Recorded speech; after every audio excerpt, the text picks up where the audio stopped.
انسان کی زندگی میں مختلف طریقوں سے آزمائشیں، مصیبتیں، تکلیف اور مشکلات آتی ہیں، لیکن انسان ان مشکلات کو نمٹنے کے لیے پہلے سے پریپیئر رہے۔ یاد رہے کہ غزوہ بدر میں جو مسلمانوں نے اللہ سبحانہ و تعالیٰ کی مدد کے تحت کامیابی حاصل کی تھی، پھر اس کے بعد غزوہ احد میں کیا ہوا؟ بڑے بڑے صحابہ شہید کر دیے گئے۔ سب سے بڑھ کر ابو جہل کا واقعہ یہ ہے کہ گردن کو کاٹا جا رہا تھا تو پتہ اس نے کیا کہا کہ میری گردن کو نیچے سے کاٹو، تاکہ جب میری کٹی ہوئی گردن دوسری گردنوں کے ساتھ ہو تو وہ سب سے بڑی نظر آئے، تاکہ پتہ چلے یہ ان کا سردار ہے۔ تو کہنے کا مقصد یہ ہے کہ لوگ ایسے کاموں کے لیے جن کا کوئی فائدہ نہیں اپنی جانیں قربان کر دیتے ہیں۔ مجھے اور آپ کو صحیح کام کے لیے کتنی محنت کرنی پڑے گی، اور یہ مزید آپ اس ویڈیو میں ملاحظہ فرمائیں۔ بسا اوقات بہت سی محنتوں کا نتیجہ انسان دیکھتا ہے کہ ضائع چلا گیا۔ میں نے 10 سال محنت کی، حاصل کوئی نہیں نکلا۔ یہ ثمرات کیا ہیں؟ محنتیں، محنتوں کے ثمرات کا ضیاع۔ کوشش آپ نے کی، قسمت کی خوبی دیکھیے، ٹوٹی کہاں کمن، 2-4 ہاتھ جب کے لبے بام رہ گئے۔ Be prepared. ایک شاعر کے یہ اشعار ہیں، وہ کمیونسٹ تھا، میں نام بھی نہیں لیتا، لیکن یہ کہ یہ اسی انقلابی، چونکہ ان کا بھی ایک انقلابی نظریہ ہے، انقلابی عمل میں یہ سارے مراحل آتے ہیں۔ کوئی سیٹ بیک آیا، فرض کیجئے کوئی ناکامی ہو گئی، تو اپنے ساتھیوں کو دل بندھانے کے لیے یہ فصل امیدوں کی ہمدم اس بار بھی غارت جائے گی، سب محنت صبحوں شاموں کی اب کے بھی اکارت جائے گی۔ میرے نبی کے ثمرات کا جو لفظ یہاں آیا ہے، وَنَقْصٍ مِّنَ الْأَمْوَالِ وَالْأَنفُسِ وَالثَّمَرَاتِ، سب محنت صبحوں شاموں کی اب کے بھی اکارت جائے گی۔ دھرتی کے کونوں کھدروں میں پھر اپنے لہو کی کھاد بھرو، پھر مٹی سینچو اشکوں سے، پھر اگلی رت کی فکر کرو، پھر اگلی رت کی فکر کرو، جب پھر ایک بار اجڑنا ہے۔ ایک فصل پکی تو بھر پایا، تب تک تو یہی کچھ کرنا ہے۔ ایک مقصد ہے سامنے، انقلاب برپا کرنا ہے۔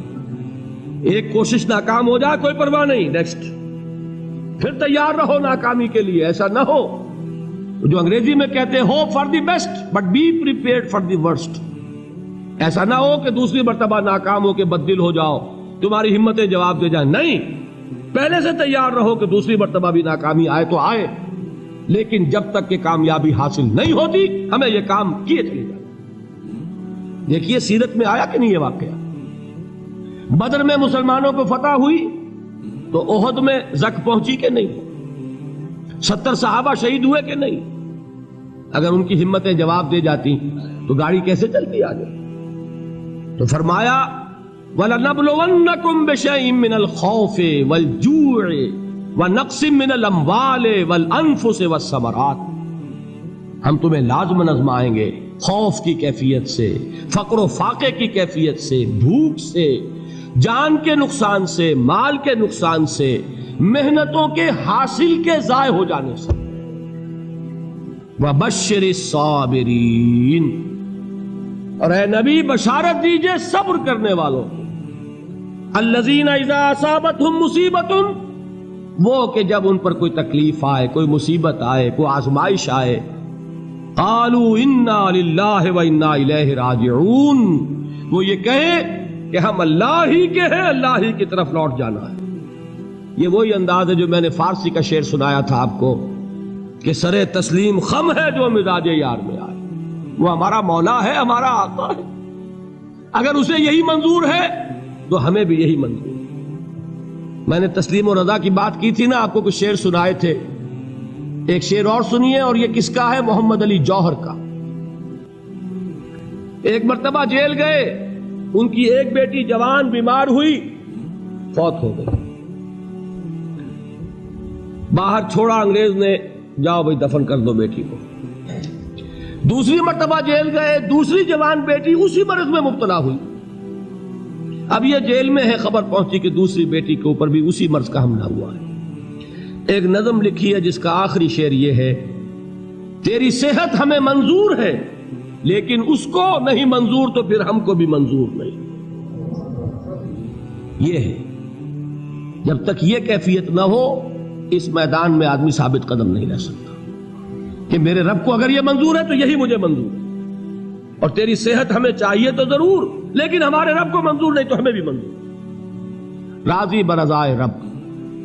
وبشر الصابرین الذین اذا اصابتهم مصیبۃ قالوا انا للہ وانا الیہ راجعون۔ نہ شود نصیب دشمن کے شود ہلاک تیغت، سر دوستہ سلامت کے تو خنجر آزمائی۔ اولئک علیہم صلوات من ربہم ورحمہ، یہی ہیں وہ لوگ جن پر ان کے رب کی طرف سے عنایتیں ہیں اور رحمتیں ہیں۔ وَأُولَٰئِكَ هُمُ الْمُهْتَدُونَ، اور یہی ہیں وہ لوگ جو کامیاب ہونے والے ہیں، ہدایت پانے والے، ہدایت یافتہ۔ اسی سورہ بقرہ میں ذرا آگے چل کر، یہ تو ہے 20واں رکوع، 19واں رکوع، 21ویں رکوع کی پہلی آیت ہے لَيْسَ الْبِرَّ أَن تُوَلُّوا وُجُوهَكُمْ قِبَلَ الْمَشْرِقِ وَالْمَغْرِبِ وَلَٰكِنَّ الْبِرَّ مَنْ آمَنَ بِاللَّهِ وَالْيَوْمِ الْآخِرِ وَالْمَلَائِكَةِ وَالْكِتَابِ وَالنَّبِيِّينَ وَآتَى الْمَالَ عَلَىٰ حُبِّهِ ذَوِي الْقُرْبَىٰ وَالْيَتَامَىٰ وَالْمَسَاكِينَ وَابْنَ السَّبِيلِ وَالسَّائِلِينَ وَفِي الرِّقَابِ وَأَقَامَ الصَّلَاةَ وَآتَى الزَّكَاةَ وَالْمُوفُونَ بِعَهْدِهِمْ إِذَا عَاهَدُوا وَالصَّابِرِينَ فِي الْبَأْسَاءِ وَالضَّرَّاءِ وَحِينَ الْبَأْسِ۔ اب یہ آیت جو ہے سورۃ العصر میں جو مضامین آئے تھے سارے اس میں موجود ہیں۔ وہاں ایمان کا لفظ آیا، یہاں 5 ایمانیات کی تفصیل آ گئی، اعمال کی تفصیل آئی، اور آخری بات وہاں کیا ہے وَتَوَاصَوْا بِالصَّبْرِ، اور یہاں کیا ہے وَالصَّابِرِينَ فِي الْبَأْسَاءِ وَالضَّرَّاءِ وَحِينَ الْبَأْسِ، اور صبر کرنے والے، اصل نیکی ان کی ہے جو صبر کریں، کس میں؟